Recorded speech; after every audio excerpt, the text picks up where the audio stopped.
राधे राधे। जय श्री राधे श्याम। नित्य प्रेमानंदे हरि हरि बोल। सबाइके प्रणाम, सबाइके राधे राधे।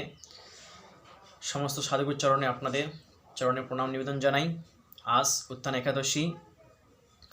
तो आज उत्थान एकादशीर जे माहात्म्य श्रवण करब, जे आज उत्थान एकादशीर जे माहात्म्य आमरा श्रवण करले এই एकादशी व्रत करले कि फल लाभ হয় তাই আপনাদেরকে পড়ে শোনাবো যে এই মাহাত্ম্য, এই গুণ, এর ফল অনেক অধিক, যে ভগবান শ্রীকৃষ্ণ এখানে আমাদেরকে বুঝিয়ে দেন যুধিষ্ঠিরকে মাধ্যম করে। তো উত্থান একাদশী কার্তিক শুক্লপক্ষ স্কন্দ পুরাণ, যে স্কন্দ পুরাণ আছে, স্কন্দ পুরাণ মতে এই একাদশীর ব্রতের পূর্ণ মাহাত্ম্য বর্ণিত রয়েছে। যে একাদশীর ব্রত পূর্ণ মাহাত্ম্য ব্রত রয়েছে। তো মহারাজ যুধিষ্ঠিরের এই একাদশী ব্রতের পূর্ণ মাহাত্ম্য বিষয়ে বিশদ বিবরণ দিতে গিয়ে শ্রীকৃষ্ণ বললেন, তখন ভগবান শ্রীকৃষ্ণ যুধিষ্ঠিরকে বললেন যে এই বিষয়ে আমি ব্রহ্মা ও নারদ সংবাদ বর্ণনা করছি। যে বিষয়ে আমি নারদের আর ব্রহ্মার কিছু বিশদ বর্ণনা সংবাদ জানাচ্ছি, বর্ণনা করছি। তো একদিন দেবর্ষি নারদ ব্রহ্মার কাছে গিয়ে জিজ্ঞাসা করলেন, তো নারদমুনি একদিন ব্রহ্মার কাছে জিজ্ঞাসা করলেন যে কার্তিক মাসের শুক্লপক্ষে একাদশীর নাম কি? তখন নারদমুনি বললেন ব্রহ্মার কাছে, হে ব্রহ্মদেব, যে কার্তিক মাসের শুক্লপক্ষে একাদশীর নাম কি, মাহাত্ম্য আমাকে বলুন। তখন পদ্মজনী ব্রহ্মা বললেন এই একাদশীর নাম হচ্ছে প্রবোধনী। একাদশী উত্থান একাদশী আরেক নাম হচ্ছে প্রবোধনী।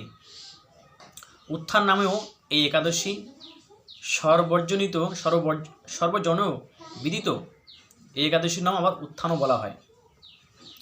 সকল পাপ নাশকারী এই ব্রত পুণ্যবর্ধন ও মুক্তিদায়িনী। সকল পাপনাশকারী, সমস্ত পাপনাশকারী হবে এই ব্রত করলে, পুণ্য বর্ধন ও মুক্তি দায়িনী হবে, তা মুক্তি লাভ ভক্তরা লাভ করে। নিষ্ঠার সঙ্গে এই ব্রত উপবাসে, যদি নিষ্ঠার সঙ্গে এই ব্রত উপবাস করা যায়, জগতে দুর্লভ বস্তু অনায়াসে লাভ করা যায়। জগতে দুর্লভ বস্তু অনায়াসে লাভ করা যায়। ভক্তি ভরে এই যে ব্রত পালন করে তার কখনো কোনো ধনে বঞ্চিত হতে হবে না, ধন প্রাপ্তি হবে। আজকে নিষ্ঠাভাবে যদি কষ্ট করে, যদি ভক্তি ভরে যদি এই ব্রত, এই উত্থান একাদশী ব্রত যদি করে, তার ধন থেকে বঞ্চিত হবে না, ধন তার অর্জন হবে। আর রাত্রি জাগরণে সকল পাপ ভস্মীভূত হয়। আর রাত্রি যদি জাগা যায়, আজকে রাত্রি যদি জাগানো যায়, সকল পাপ ভস্মীভূত হয়ে যায়, সকল পাপ তার ক্ষয় হয়ে যায়, পূর্ণ হয়ে যায়। তখন তার পাপ ধৌত হয়ে যায় আজকে যে রাত জাগবে। এই ব্রত উপবাসে সকল তপস্যার ফল লাভ হয়। এই ব্রত উপবাসে সকল তপস্যার ফল লাভ হয়। কত রকম সাধনা, কত রকম পূজা, কত রকম আরাধনা আছে। যারা এই উপবাস করবে, আজকে ব্রত পালন করবে, সমস্ত তপস্যার ফল লাভ তার হয়ে যাবে। দেবর্ষি জিজ্ঞাসা করলেন, হে পদ্মাসনা, একবার ভোজন, রাত্রিতে ভোজন কিংবা পূর্ণ উপবাসে ব্রত সাধন করলে নানা ব্রতের যেমন ফল তা পৃথকভাবে বলুন। যে একবার ভোজন, রাত্রিতে ভোজন বা কিংবা পূর্ণ উপবাসে ব্রত সাধন করলে নানান ব্রতের যেমন ফল তা পৃথকভাবে বলুন। যে এই ব্রতর কী কী নিয়ম পালন করতে হবে, কীভাবে ভোজনটা করতে হবে, হ্যাঁ, না রাত্রিতে, না একবার, বা ফল, এই বিষয়ে আমাকে পৃথকভাবে আমাকে বলুন। তার উত্তরে পদ্মজনী বললেন, একবার ভোজন করলে আজন্ম পাতক বিনাশ হয়। যে একবার ভোজন করলে আজন্ম পাতক বিনাশ হয়। দিবসে অনাহার থেকে রাত্রিতে ভোজন করলে 2 জন্মের পাপ ধ্বংস হয়। আর পূর্ণ উপবাসে 7 জন্মের সঞ্চিত পাপ বিনষ্ট হয়। অলভ্য অজ্ঞাত অপ্রার্থী সকল বস্তুই লভ্য হয় প্রবোধিনী ব্রতে। এই ব্রত যে দিবসে অনাহারে শুধু রাত্রি যদি একটু ফল ভোজন করে, এখানে বোঝা যাচ্ছে যে একবার ভোজন করলে আজন্ম পাতক বিনাশ হয়। যে একবার যদি ভোজন করা যায়, যে কোনো একটা হালকা ফল টুল যদি নেওয়া যায়, আজন্ম থেকে পাপ তার বিনাশ হয়ে যায়। দিবসে অনায় থেকে রাত্রিতে ভোজন করলে 2 জন্মে পাপ ধ্বংস হয়, 2 জন্মের পাপ ধ্বংস হয়। এখানে প্রথমে বলছে একবার, আর এখানে বলছে রাত্রিতে যদি ভোজন করলে 2 জন্মের পাপ ধ্বংস হয়। আর পূর্ণ উপবাসে 7 জন্মের সঞ্চিত পাপ বিনষ্ট হয়। যে পরিপূর্ণ যে উপবাস থাকা যায়, যদি কিছু না নেওয়া যায়, সমস্ত পূর্বজন্মের যে সঞ্চয় ছিল পাপ, সেই পাপগুলো বিনষ্ট হয়ে যায়। অলভ্য অজ্ঞাত অপার্থিব সকল বস্তুই লভ্য হয় প্রবোধিনী ব্রতে। যা অলভ্য, যেটা লাভ করা যায় না, সেই লাভটাও এই একাদশী ব্রত করলে তা লভ্য হয়ে যায়, লাভ হয়ে যায়। এই ব্রত উপবাসে গুরুতর সকল অমঙ্গল অনায়াসে ভস্মীভূত হয়ে যায়, সমস্ত অমঙ্গল ভস্মীভূত হয়ে যায়। শ্রীহরি বাসরে রাত্রি জাগরণ করে শ্রীহরির কথা শ্রবণ কীর্তন করলে বর্তমান ভবিষ্যৎ ও অতীত তার সহস্রকুল বিষ্ণুলোকে গমন করেন।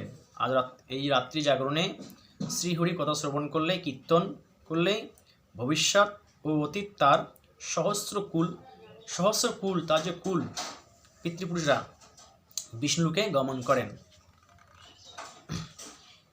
কার্তিক মাসের একাদশী আর দামোদর ব্রত কেহ যদি পালন না করে, এই একাদশী যদি দামোদর ব্রত যদি না পালন করে, তার পুণ্যরাশি বিনষ্ট হয়ে যায়। তার পুণ্য যে রাশি, যতগুলো পুণ্য করেছেন, যতগুলো পুণ্য অর্জন করছেন, সব বিনষ্ট হয়ে যায়। অতঃপর প্রবোধিনী ব্রতের পালন বিধি শ্রবণ করো। যতপর প্রবোধিনী ব্রতের বিধি শ্রবণ করো। যে ব্রহ্ম মুহূর্তে প্রাতক ইত্যাদি সমাপ্ত করে ভগবান কেশবের পূজা করবে। যে ব্রহ্ম মুহূর্তে সমাপ্ত করে প্রাত যে কর্ম, স্নান আদি যত কর্ম সব শেষ করে ভগবান শ্রীহরি পূজা করবে। ব্রত পালন করার জন্য প্রতিজ্ঞা করবে, ভগবানের কাছে প্রতিজ্ঞা করতে হবে। একাদশীর দিনে উপবাসে থেকে দ্বাদশীতে পালন করা ভোজন করবে, দ্বাদশীর দিনে পালন করবে। এ অচ্যুত ব্রত পূর্বে শ্রীকৃষ্ণের স্মরণ নেবে। যে ব্রত করার পূর্বেই ভগবান শ্রীকৃষ্ণের কাছে স্মরণ নিতে হবে, তার শরণাপন্ন হইতে হবে, যেন নির্বিঘ্নে এই ব্রত পালন করতে পারো। নির্বিঘ্নে, কোনো যদি বিঘ্ন না আসে, এই ব্রত যেন পালন করতে পারি আমরা। শুদ্ধ বৈষ্ণবগণের সঙ্গে, যে শুদ্ধ বৈষ্ণবগণের সঙ্গে হরি গুণগানে রাত্রি জাগরণ করবে। শুদ্ধ বৈষ্ণব, একদম পরিষ্কার বৈষ্ণব, যার অন্তর একদম পরিষ্কার রয়েছে, যার হৃদয় একদম নির্মল রয়েছে, কোমল রয়েছে, সৎ বৈষ্ণব রয়েছে, তাদের সাথে হরিগানে রাত্রি জাগরণ করতে বলা হয়েছে। এখানে কোনো অবৈষ্ণবের সঙ্গে, অবৈষ্ণবের কীর্তন, অভক্তের মুখে হরির নাম শোনা যাবে না, অবৈষ্ণবের মুখে কীর্তন শোনা যাবে না। পরিপূর্ণ যে ভক্ত, যিনি সৎ ব্যক্তি, তার মুখে হরিনাম শ্রবণ করতে হবে। চতুর লোকের কাছে হরিনাম শোনা যাবে না। যারা সাধু হয়ে যারা চতুর্গিরি করে, তাদের মুখে এখানে হরিনাম শোনা যাবে না। এখানে স্বয়ং ব্রহ্মা এখানে বললেন। একাদশী দিনে সুসম্পন্ন সুপ্রসন্ন মনে সকল প্রকার লোভ সম্বরণ করবে, সুপ্রসন্ন থাকবে, মনে সকল প্রকার লোভ ত্যাগ করবে। কদম্ব পুষ্পে শ্রীহরি পূজা করলে পূজকের যমলোক নিবারিত হয়। যারা কদমে যে ফুল, শ্রীহরির পূজা করলে পূজকের যমলোক নিবারিত হয়। যারা পূজক, তাদের যমলোক থেকে নিবারিত হয়। গোলাপ পুষ্পে পূজা করলে সাধকের মুক্তি লাভ হয়। যে গোলাপ পুষ্পে পূজা করলে সাধকের মুক্তি লাভ হয়। বকুল, অশোক, চম্পা প্রভৃতি পুষ্প দ্বারা শ্রীহরি পূজা করলে যমের মুখ দর্শন হয় না। যে বকুল, অশোক, চম্পা ফুল দিয়ে প্রভৃতি পুষ্প দ্বারা শ্রীহরি পূজা করলে যমের মুখ দর্শন হয় না। এই প্রবোধিনী ব্রতকথা পাঠ বা শ্রবণের সহস্র গো দান লাভ হয়। সহস্র গোদান আমাদের লাভ হয়। তো আজকে শুনলাম একাদশী ব্রত মাহাত্ম্য, উত্থান একাদশী মাহাত্ম্য, প্রবোধিনী একাদশী মাহাত্ম্য। তা আমাদেরকে সবাই নিয়ম মেনে চলতে হবে, তবে ভগবানকে লাভ করা যাবে। আপনারা ভালো থাকুন, সুস্থ থাকুন, চ্যানেলটি সাবস্ক্রাইব করবেন, লাইক করবেন। সবাইকে রাধে রাধে।